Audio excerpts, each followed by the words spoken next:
Here is a question of bank reconciliation statement, जो कब examiner ने टेस्ट किया था, नवंबर 2022, पेपर 22 और क्वेश्चन नंबर 3, प्योरली IGCSE के अंदर और ओ लेवल्स के अंदर। IGCSE का कोड 0452 था और जो इसके बाद जो कोर्स है ओ लेवल्स का 7707। तो आपके पास ये इसका ईयर मेंशन है, आपके पास किस साल में एग्जामिनर ने टेस्ट किया था ओ लेवल्स और IGCSE में था। बिल्कुल लेटेस्ट क्वेश्चन है रिगार्डिंग बैंक रिकन्सिलिएशन स्टेटमेंट। आप इसको सॉल्व कैसे करोगे? MG has been issue for a number of years as a furniture manufacturer. On 31st August 2012, the bank column of the cash book show a bank column of his cash book show a debit कितना balance 25,600 इन दी bank account. सही है। इसके बाद इस bank statement show कर रहा है, इसका मतलब दो आपके पास कैश बुक का बैंक कॉलम का बैलेंस दिया हुआ है और बैंक स्टेटमेंट का बैलेंस दिया हुआ है, दो की जो कि आपस में मैच नहीं कर रहे, जो कि आपस में टैली नहीं कर रहे, हमें उसको टैली करना है। इसके बाद यहाँ लिखा हुआ है the following transactions were included only in cash book. ये कुछ ट्रांजेक्शन्स हैं जो सिर्फ और सिर्फ किस में इंक्लूड है? कैश बुक में इंक्लूड है। किस में इंक्लूड है? Cash book. यानी बैंक स्टेटमेंट में ये वाली ट्रांजेक्शन इंक्लूड नहीं है। एग्री?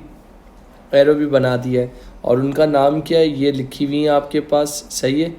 और ये दो वैल्यूज़ दी हुई हैं।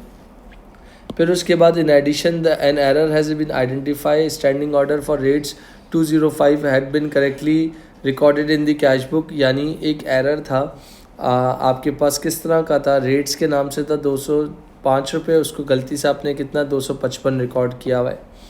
The following transaction were included on the bank statement. ये ट्रांजेक्शन जो है बैंक स्टेटमेंट में इंक्लूड है। सही है। तो यानी इसका मतलब अगर देखा जाए तो कैश बुक में इंक्लूड नहीं होंगी। एग्री करते हो? एग्री करते हो? ओके। तो सबसे पहले मुझे क्या बनाना है? कैश बुक को अप टू डेट करना है। तो कैश बुक को जब मैं अप टू डेट करूँगा, यानी कैश बुक को अप टू डेट करना है और नया बैलेंस मुझे क्या करना है? नीचे लेकर आना है। तो कैश बुक के बैंक कॉलम का बैलेंस कितना दिया हुआ था? 31 अगस्त बैलेंस BD कितना? 25,600। तो मैंने यहाँ पर मेंशन कर दिया कितना 2022 और इधर मेंशन कर दिया 2022। इधर लिख दिया मैंने अगस्त 31 और इधर लिख दिया मैंने अगस्त 31। ओपनिंग बैलेंस कितना दिया हुआ है? 25,600। जब कैश बुक को बनाते हैं तो हम किसको देखते हैं? बैंक की वैल्यूज़ को देखते हैं। तो इसका मतलब ये बोल रहा है ये following transaction were only included on the, मतलब ये ट्रांजेक्शन जो है सिर्फ और सिर्फ बैंक में हुई हैं, कैश में नहीं हुई। तो अगर मैं आपसे बात कर रहा हूँ तो सबसे पहला क्या था आपके पास? डिसऑनर्ड चेक, जो कि कितने का था? बैंक में आ चुका है, यहाँ नहीं आया होगा। तो डिसऑनर्ड चेक कितना हो गया? 420 हो गया। इंश्योरेंस पेड, हमने इंश्योरेंस पे कर दिया कितना? 110। ये भी हो गया। हमने बैंक चार्जेस पे कर दिए कितने? 75। और तो मुझे बाज़ार कोई चीज़ नज़र नहीं आ रही। डन हो गया। इसको क्लोज कर दिया अकाउंट को। अच्छा, एक आपके पास क्या था? कितने का था अगर मैं बात कर रहा हूँ? In addition an error had been identify the standing order of for rates 205 had been incorrectly been recorded in the cash book. Cash book में कितना रिकॉर्ड कर लिया है? 255। करना कितना था? 205। तो इसका मतलब 50 रुपये अगर देखा जाए कम रिकॉर्ड किया है। तो इसका मतलब तो यहाँ पर आ जाओ। तो मैंने यहाँ क्या लिख दिया? रेट्स कितना था? 2255 माइनस 205 कितना हो गया? 50। तो 50 से क्या कर दिया? बढ़ा दिया। टोटल कर लो ज़रा, कितना आएगा? जी भाई, राइट हैंड वाले का 505 आएगा। राइट हैंड वाला कौन सी साइड कहलाती है बेटा? मेरी अंडरस्टैंडिंग तो यही कहती है 25,650। उसमें से इन सबको माइनस कर दीजिए, कितना आएगा? बैलेंस कैरी डाउन कितना आ जाएगा? 25,045। 25,045। तो इसका मतलब ये क्या हुआ था आपका, कैरेट डाउन हुआ, तो ये नेक्स्ट जगह पे जाके क्या हो जाएगा 25650। CD यहाँ पर हुआ है, तो इसका मतलब ये 1 सितंबर के लिए क्या बन जाएगा, सितंबर 1 बैलेंस ब्रॉड डाउन कितना 25045। आई होप यहाँ तक सबको क्लियर हो।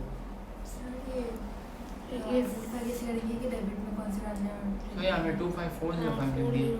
जी बेटा 25405 लिख दिए। कितना था, 25045। ओके 045 आप कह रहे हो, ये लो 045। अब जैसे एक बच्ची का सवाल आया, हमें कैसे पता चलेगा कौन सी चीज़ कहाँ डालनी है, तो ये सारी चीज़ क्या बता रही हैं, अगर अगेन वही कॉमन सेंस की बात है, ये चीज़ बैंक स्टेटमेंट में रिकॉर्ड हो चुकी है, कैश बुक में नहीं हुई। डिसऑनर्ड चेक मतलब हमें किसी ने पैसे दिए, किसी ने चेक दिया होगा, वो चेक हमने डेबिट पे लिखा होगा, पता चला कि डिसऑनर्ड हो गया, बाउंस हो गया, तो इसलिए मैंने उसको क्या कर दिया, अपनी कैश बुक से कम कर दिया। फिर इसके बाद इंश्योरेंस पैसे चले गए, कैश बुक से कम कर दिया। बैंक चार्जेस पैसे चले गए, अकॉर्डिंग टू कैश बुक पैसे का आना यहाँ लिखा जाता है, अकॉर्डिंग टू कैश बुक पैसे का जाना यहाँ लिखा जाता है। और अभी बैलेंसिंग किया तो मेरे पास कितने पड़े हुए हैं, 1 सितंबर को मेरे बैंक कैश बुक के बैंक कॉलम में कितने पैसे पड़े हुए हैं, 25,045 रुपये मेरे पास पड़े हुए हैं, तो ये पॉजिटिव बैलेंस है। और यही अगर BD अगर यहाँ पर आता यानी डेबिट साइड पे आता, तो CD कहाँ होता, क्रेडिट साइड पे होता, इसका मतलब ये ओवरड्राफ्ट बैलेंस होता, मगर अनफॉर्चुनेटली ये है नहीं। क्लियर। ये आपके पास कैश बुक 5 मार्क का बनाने का बोला हुआ था। फिर कैश बुक के बाद अगर मैं थोड़ा सा आगे जाता हूँ, जो कि अगेन थोड़ी सी समझने वाली बात है, थोड़ी सी अंडरस्टैंड करने वाली बात है, वो क्या है आपके पास,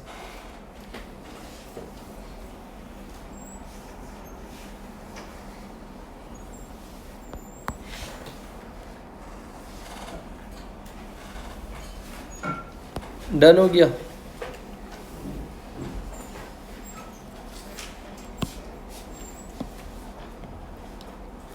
अच्छा भाई, इसके बाद आपको क्या बनाना है, बैंक स्टेटमेंट बनाना है। अब बैंक स्टेटमेंट उन्होंने कुछ नहीं बोला कौन से तरीके से बनाना है, क्या कुछ नहीं बोला, क्वेश्चन साइलेंट है, सिर्फ सिंपल इतना बोला है कि आपके पास क्या बनाना है, बैंक स्टेटमेंट बना हुआ है। तो बैंक स्टेटमेंट का 4 हिस्सों का स्टेप होता है। तो सबसे पहले मैंने कहा कॉलम 1, सबसे पहले मैंने कहा कॉलम 2, एग्री। अब मैंने कहा यहाँ पर देख सकते हो balance as per updated cash book, यानी balance as per updated cash book. Updated cash book की अगर बात कर रहा हूँ तो कितना बैलेंस आया था, 25045। और सर ये आपने कहाँ से बैलेंस उठाया है, आपकी अंडरस्टैंडिंग के लिए इसको एरो भी बना देता हूँ ताकि आपको कोई मसला ना हो। पेपर में नहीं बनाना, ये सिर्फ आपको एक्सप्लेनेशन के तौर पे बनवा रहा हूँ कि भाई ये बैलेंस यहाँ से आया है। डन। कैश बुक से जाते हो तो ऐड क्या करते हो, अनप्रेजेंटेड चेक।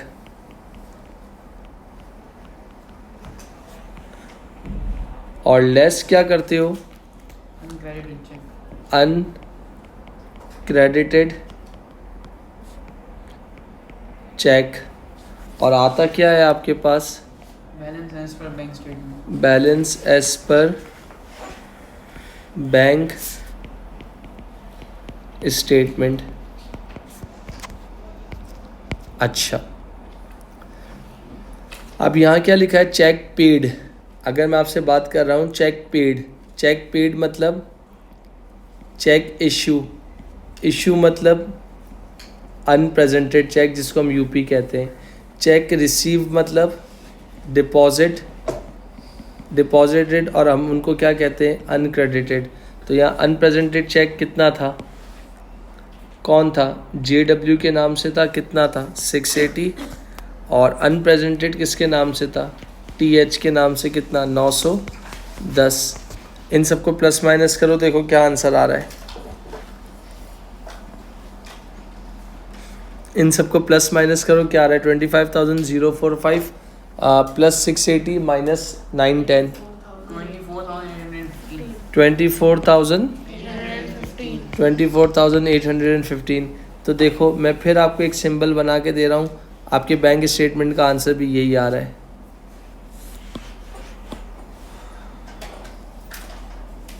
ये आपको एरो बना के दिखा दिया कि भाई ये देखें, ये यहाँ से मैच हो रहा है। कितना? 24,815 और यहाँ कितना था? 25,000। तो इसका मतलब ये रिकन्सिलिएशन हो गई, दिस इज कॉल्ड कि बैलेंस हो गया। फिर उसके बाद नेक्स्ट पार्ट पे आओ जल्दी से। State 2 reasons why a business would prepare bank reconciliation statement. 2 reasons बनाओ, पहले लिख लो जल्दी से क्विकली। आपके पास क्या हो गया? Identify errors on the bank statement, एक पॉइंट हो गया। फिर उसके बाद point number 2, identify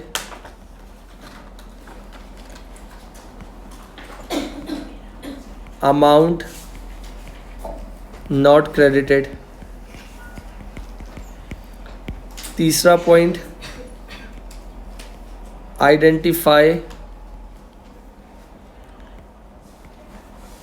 cheques not presented. इसके बाद 4th, update the cash book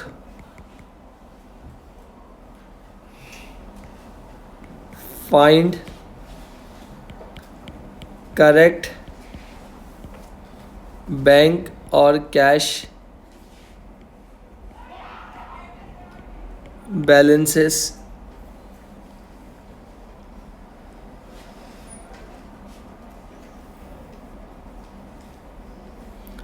State 2 possible reason why the check from RJ was dishonored।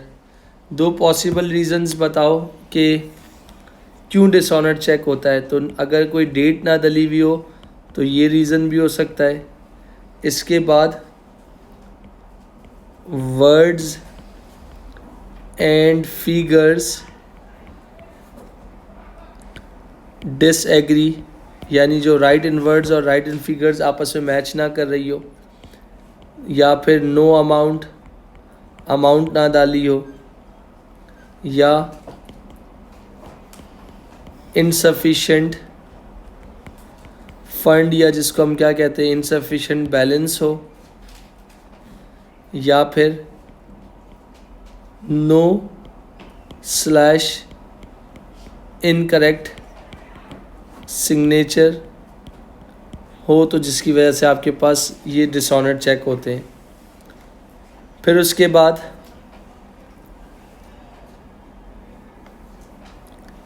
What is the difference between standing order और उसका क्या डिफरेंस होगा? I standing order is when a person instruct their bank to pay a fixed sum at fixed intervals to another person. आपने हर महीने की 10 तारीख को रेंट का चेक काट के दे दिया है और अब वो आपने उसको 10 महीने का चेक एडवांस में दे दिए हैं। जैसे जैसे 10-10 तारीख आती जाएगी वो बैंक में डलवाता जाएगा और बैंक से वो आपके पास से माइनस होता जाएगा। फिर उसके बाद लिख लो जल्दी से, दोबारा नहीं लिखवाऊँगा। फिर क्या लिखा हुआ है? A direct debit is when permission is given for a named person to collect an amount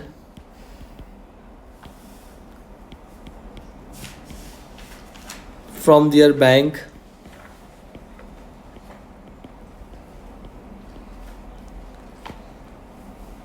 the dates and amounts can vary. The dates and amounts can vary. हो गया यहाँ तक? लास्ट पार्ट पे आ जाओ जल्दी से. एक पोटेंशियल न्यू कस्टमर है, वो पूछ रहा है MG वाले से 5% discount on any order place. अगर मैं कोई ऑर्डर प्लेस करता हूँ तो मुझे 5% डिस्काउंट मिलेगा. Advise MG on whether to accept और डिक्लाइन दीज टर्म्स. तो आपके पास 5 मार्क्स का ये पार्ट है. अगर आप एक्सेप्ट करते हो ऑर्डर, यानी अगर मैं आपसे बात कर रहा हूँ तो ऑर्डर को एक्सेप्ट करोगे तो आपके पास क्या होगा? Number 1, sales / revenue will increase. आपके पास सेल्स या रेवेन्यू आपका इंक्रीज हो जाएगा. May lead to future orders. हमें फ्यूचर ऑर्डर्स की लीड मिलेगी. Increase in profit. मेरा जो सालाना जो प्रॉफिट है वो क्या हो जाएगा? इंक्रीज हो जाएगा. फिर इसके बाद could lose order if no discount. हो सकता है जब डिस्काउंट नहीं होगा तो हमारा ऑर्डर लूज़ हो जाए. या इसके अलावा आपको कोई वैलिड पॉइंट पता हो तो वो लिख सकते हो. अगर आप उसको डिक्लाइन करते हो ऑर्डर को,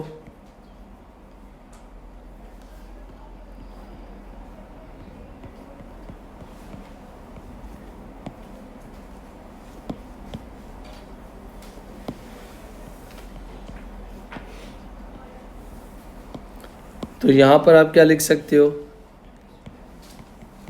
एग्जिस्टिंग कस्टमर्स में request similar discount.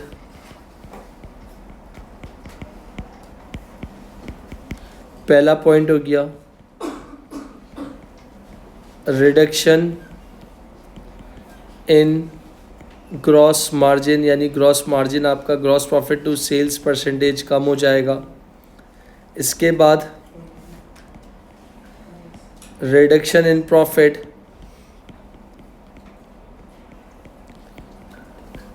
If discount given to all existing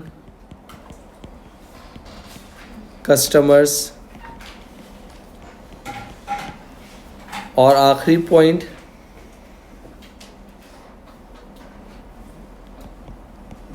may damage relationship